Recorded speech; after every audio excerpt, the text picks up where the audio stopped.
सातवाहन वंश का प्रशासनिक ढांचा। सातवाहन शासकों ने धर्मशास्त्रों में बताए गए राजा के आदर्श पर चलने के प्रयास किए। राजा धर्म का संरक्षक होता था।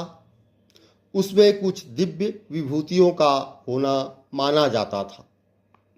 सातवाहन राजा का वर्णन राम, भीम, केशव, अर्जुन आदि पूरा वर्णित महापुरुषों के गुणों से विभूषित रूप में किया गया है। बल और पराक्रम में राजा की तुलना उक्त पौराणिक पुरुषों और दिव्य विभूतियों से की गई है। स्पष्टतः ऐसा सातवाहन राजा में देवत्व सिद्ध करने के लिए किया जाता होगा। सातवाहनों ने कई प्रशासनिक इकाइयां वही रखीं जो अशोक के काल में पाई गई थी। उनके समय में जिला को अशोक के काल की तरह ही आहर कहते थे। उनके अधिकारी मौर्य काल की तरह ही अमात्य और महामात्य कहलाते थे। परंतु सातवाहनों के प्रशासन में हम कुछ खास सैनिक और सामंतिक लक्षण पाते हैं। यह गौर करने की बात है कि सेनापति को प्रांत का शासनाध्यक्ष या गवर्नर बनाया जाता था।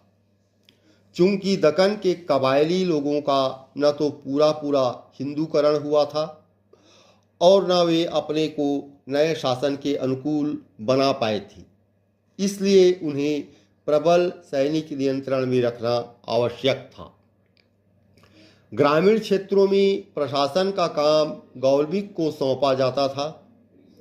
गौलमिक एक सैनिक टुकड़ी का प्रधान होता था, जिसमें 9 रथ, 9 हाथी, 25 घोड़े और 45 पैदल सैनिक होते थे। गौलमिक को ग्रामीण क्षेत्रों में इसलिए रखा जाता था कि वे शांति व्यवस्था बनाए रख सकें। सातवाहन शासन में सैनिक लक्षण इससे भी प्रकट होता है कि उनके अभिलेखों में कटक और स्कंधावार शब्दों का खूब उल्लेख मिलता है। वे सैनिक शिविर और उपनिवेश होते थे जो तब तक प्रशासनिक केंद्र के रूप में काम करते थे जब तक वहां पर राजा स्वयं रहते। इस प्रकार सातवाहन शासन में दमन एक महत्वपूर्ण नीति रहा। सातवाहनों ने ब्राह्मणों और बौद्ध भिक्षुओं को कर मुक्त ग्राम दान देने